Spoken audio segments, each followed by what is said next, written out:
first of all, thank you for being here. We wanted to certainly come to the area. This is the area that we are the most concerned about as we focus on portions of Georgetown, Jamestown, anything under south of the Vance Ferry. We continue to be very, very concerned about. And so what I have said and what I will continue to say is if they come and knock on your door, don't make them come and knock a second time. We're trying to help you. And so we do ask that you come out. Secondly, as we watch the waters flow down, I was flying over the last couple of days. Don't underestimate the power of water. You know, and as it's coming down this way, looking at some of the areas where all it was rooftops, that's headed this way.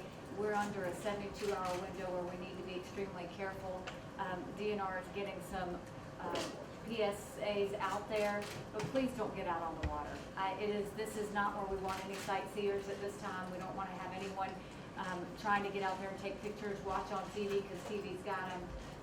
This is one of the best EMD crews to work with, so we know that you are in good hands from the county level. From a state perspective, I know that we have pre-positioned swift boat water rescue teams. We have also got DNR patrolling. There will be patrols around nighttime curfews to just make sure that there's no issues with people in the area that shouldn't be in the area. The National Guard is working and continuing to work, and you will see that while we are still very much in response mode here, starting on Monday, we'll get into the assessment, but we have to keep everybody safe to get through that response mode. You know, when this happened 9 days ago, I will tell you that we could not have been more grateful for the response that we got back from Secretary Johnson, from the President, in their response and their quick way of trying to help us. And so with that, we have found that FEMA is moving just as fast as we are. And so when we start to pre-position, they're pre-positioning right with us. When we need something, they're getting it right to us. And so they've been incredible partners to deal with as we go further. And so when I was talking with Secretary Johnson on the phone the other day, he said, I want to be there. I want to be on the ground. I want to see it and I want to feel it. And so from that standpoint, I just, we of course welcome him. You are always welcome in South Carolina, but it's especially important to us that you chose to come during a time of what's been a very unusual event. And I just want to thank you for your support. I want to thank the delegation members that are here. I want to thank the Red Cross, who I've said anytime I've had to go through an issue, whether it's the fire in Georgetown, 2 winter storms, and now dealing this, they're the first group I see, and it's the reason I'm so grateful. And I always tell anybody, if you want to know how to help, just go straight to the Red Cross because they're our best partners when it comes to this. But before we get to Secretary Johnson, I want to introduce a mayor who has been a great partner and a great friend and a great leader through so much, Mayor Sunday. Thank you, Governor, Secretary Johnson, all the delegation that's here, the Red Cross. This is a team effort, and I can honestly say I was here as a rookie county council member when Hugo did, and we've come a long way, baby. We're working together. There's no questions about who's in charge, who's on first, who's on second. Pulling together. This was the fastest response to any disaster we have ever had. And that takes people willing to work together to accomplish that. And so I just want to thank the President for his fast response. I want to thank the Governor for making that fast request for the response. And I just want to thank FEMA for their efforts in moving down here so quickly. It's been a pleasure working with all the local governments coming together to make sure that we handle our people. The one thing I will say to folks that are still out there that are in the way of the flooding that's coming, you can replace anything in this world except your life. If there's any danger that the water is going to come up to a high rise in your neighborhood, leave.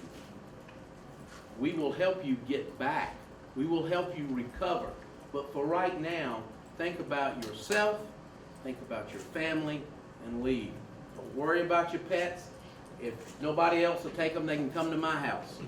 But we will be there to protect you every way we can. Thank you. Thank you very much. On behalf of the President, the federal government, the Department of Homeland Security, FEMA, which is part of DHS, I want to say to the people in this part of South Carolina, The United States government, your United States government, is here to assist your governor and to assist you in the recovery from this disaster, the relief from this disaster. On October 5th, the President declared a major disaster for this state. We are providing public assistance in 11 counties, direct individual assistance to the citizens of this state in now 19 counties. There are more than 100 FEMA personnel on the ground here. The Coast Guard, the United States Coast Guard, which is part of DHS, is on the job. The Army Corps of Engineers is here. President McGovern's people with the Red Cross are here in this state. This is a whole of government effort on the federal, state, and local level. Two things I would like to stress are what you've already heard. This is not over. Water levels are rising, and so on behalf of myself as the Secretary of Homeland Security of this country, my message to the citizens of this state and to this part of this state is listen to your governor, listen to your mayor when it comes to what they tell you about your own safety.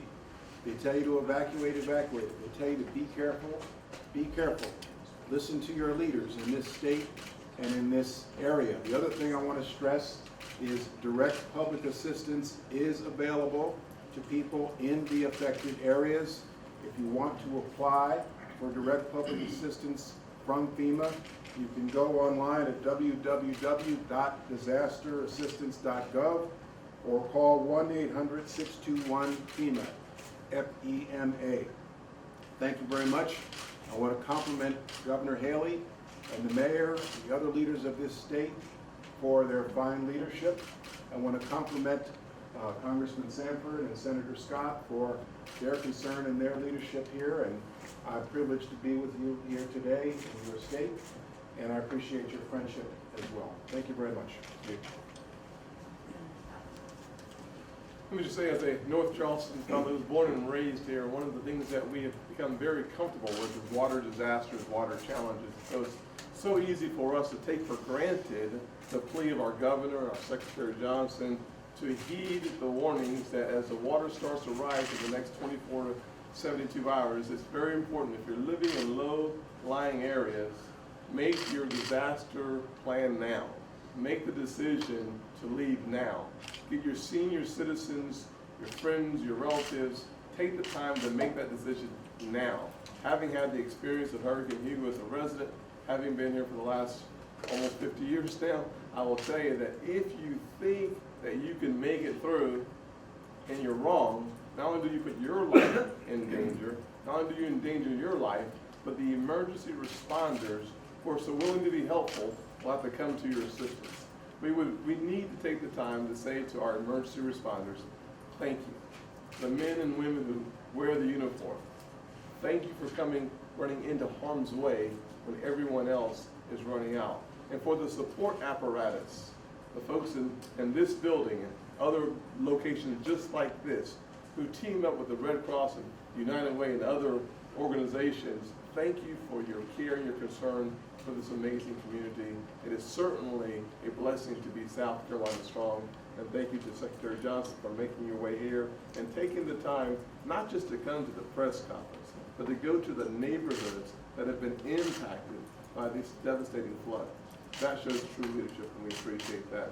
Governor Haley, you have been amazing this entire year. We have had challenge after challenge after challenge, and you have risen to the occasion every single time. And this is just another example of how the federal, the state, and the local governments are working together. God bless us with you guys. And now, Governor, Congressman Haley. I think that everything that could be said has been said, and so let me just repeat a couple of fine points. One, to you, Madam Governor, thank you for the job you've done. I've stood in your shoes, and I think she's done an incredible job with regard to emergency response and its aftermath. Thank you for what you've done. Mr. Secretary, really, as the Senator just said, thank you for taking the time to come down here as you have. It makes a real difference. And I just to repeat again what the Senator said a moment ago, in thanking the first response team. So, I mean, there are just so many different names out there. Kathy, You out there? Where's Kathy? You know, I want to recognize her in front of you, Mr. Secretary. She arguably runs the best EOC in all the counties of South Carolina. She really does a phenomenal job. And I just think that, you know, you ought to pat her on the back. I don't know how these things work. And the same with Jason over there. And you could go down a long list. I see Louise Welsh with the Red Cross. I mean, the local apparatus really has been forceful here in support of the governor's efforts and your efforts. Again, thank you all for being here. Thank you. And like he said, Kathy, Jason, Pat, know y'all have a fantastic team. We always know that if something's going to happen, this is one of the best teams in the state. So thank you for that. Gracia Check, if you are here from FEMA, she has really, from the very first day, shown up, and she, along with... She works for me, everybody. And you snatched a good one. Her and Craig Fugate are fantastic, and they've been by our side. And so Gracia continues to be wherever we need her, and so we're thankful for that as well. And I will tell you that, you know, while this is a really tough time, and while we're going through this event, there is our beautiful South Carolina underneath all of this water. So we will get back to her, and that will happen, and we will come back to where we've been, and we will get back, and we'll be back stronger than when we started. But right now, we're in taking care of each other. So take care of your neighbors, take care of your family, take care of your pets, and heed every warning that's out there. Let's get to next week, and then when we get to next week, we'll take it one day at a time, and we'll make sure that we recover from there. So now we'll open it up to the press for any questions they have for anybody. Yes, are you guys going to be opening up any tetanus clinics? Yes, so what you will see is they are already getting, and that's a very good point, thank you. So as we get into the assessment mode and the debris cleanup, we're gonna start the debris cleanup on Monday. And so we will have, we've already got 5 contractors. Those 5 contractors are gonna be out across the state cleaning up as it's safe enough. If you are covered by insurance, your insurance company will help you with the cleanup. If you are not covered by insurance, we need to make sure that you put the debris by the road, not in the road, by the road in 6 different categories. You can't just put a mess there and think they're gonna go through it. It's gotta be in 6 different categories. Those categories are on the DOT website. So please make sure you organize those the way they need to be organized. You need to be wearing work gloves. You need to be wearing boots. When you're dealing with things like this, we have almost as much tragedies that can happen in dealing with the, you know, carpet cutters and all those other things that go on. Tetanus shots. What we're going to do is they will start on Sunday. Your clinics will be open on Monday to give those out, and we're trying to get some mobile units up to get some tetanus shots around in mobile units. So we are in that. If you haven't had a tetanus shot in the last 10 years, you'll want to get one. If you don't remember, just get another one and be on the safe side. But those clinics, and they are waiving all of those registration fees.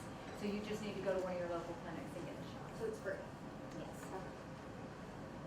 Can I ask though? Right here. Secretary, as someone who oversees the team that's looking at all of the damage right now, I know that there is potentially more damage. I know the number's been difficult for you, Governor, to talk about. What is that number at right now in terms of damage to the state? How much money are you giving in terms of FEMA funding, and do you think that number could go even higher in the next 72 hours? Well, let me begin, and I'll call on Gracia to follow up. A couple of numbers. So far, in terms of individual assistance, something like 25,000 people have come forward and applied. That individual assistance is available for things like hotel stays, cleanup, home repair, and the like. In terms of the total affected numbers and devastation, let me ask Gracia for the latest numbers. To be honest with you, we're still working that with the state and doing damage assessments, preliminary damage assessments. We're going out to the counties and gathering those numbers.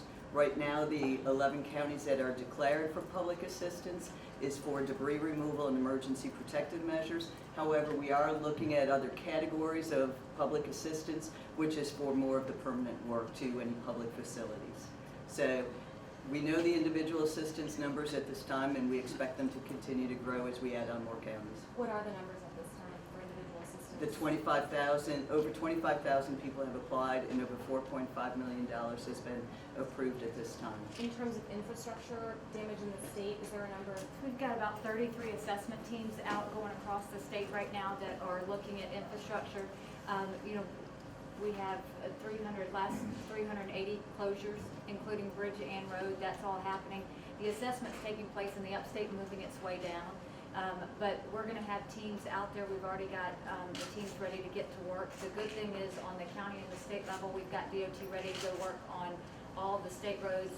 They're gonna define it in 3 classifications. One's gonna be immediate need, the second's gonna be 2 to 4 weeks, and then it's gonna be long-term. So that will be what we're gonna do. We're looking at mobility first, so obviously the I-95 repairs is one of our biggest priorities as we're trying to get that up and running. And then you're gonna see the National Guard all over the state going to cities and counties. So their goal is to help the cities and counties with local road repair and to help that get up fast. So next week will be a week of a lot of fast moving around. We'll have debris contractors out there, we'll have road contractors out there. We've got a lot of engineers looking at assessments.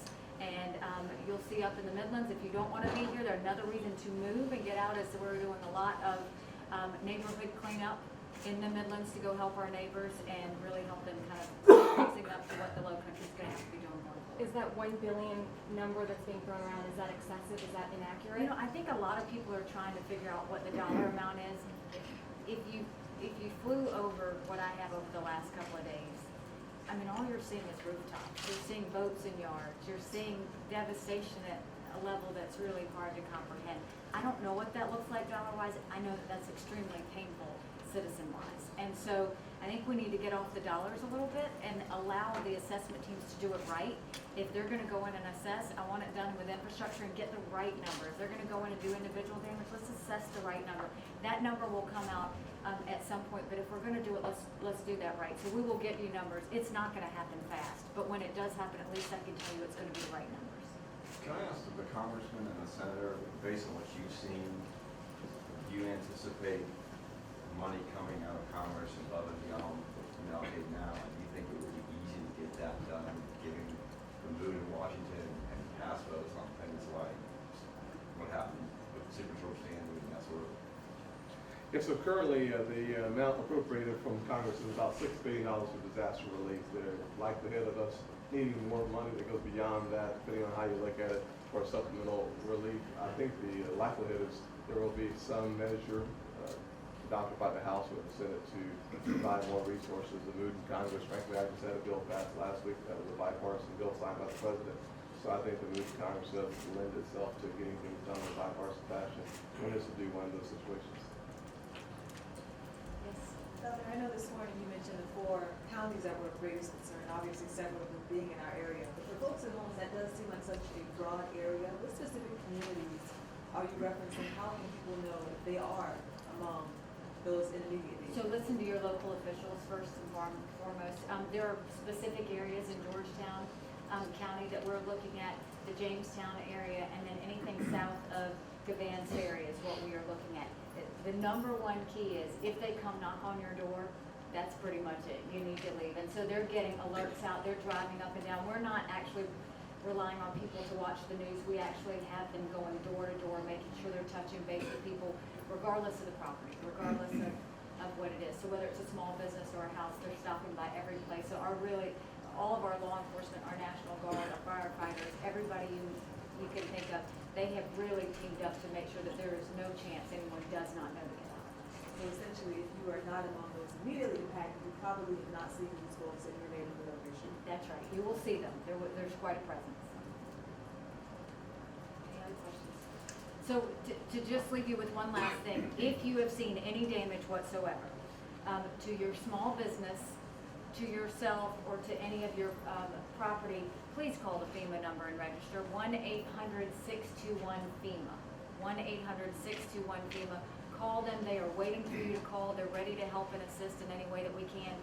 That's already set up to go. If you have any questions whatsoever on road closures, on any evacuations or anything else, everything is on the state EMD website, so please make sure you go to that as well. In reference to debris removal, you can go to that DOT website and they will show you exactly the 6 categories you need to do that. But right now, let's just say a prayer and everybody stay safe. Thank you very much. Can I say something also? I'd like to add this. Everybody up here is a public servant. When a crisis like this occurs, there are no Republicans and Democrats. We are public servants first, here to serve the public when the public needs us the most. And in a situation like this, we drop what we are doing, we set aside our normal schedules. Some of us take off the business suits, and we're here with the people to let them know that the organizations and the governments we represent are here for them. We're mobilized, we're acting quickly, and we are serving the public, which is what we are elected and appointed to do. There are no Republicans and Democrats up here today, and over the last 9 days, party affiliation is irrelevant. We are here to serve you. Thanks a lot, everybody. Thank you.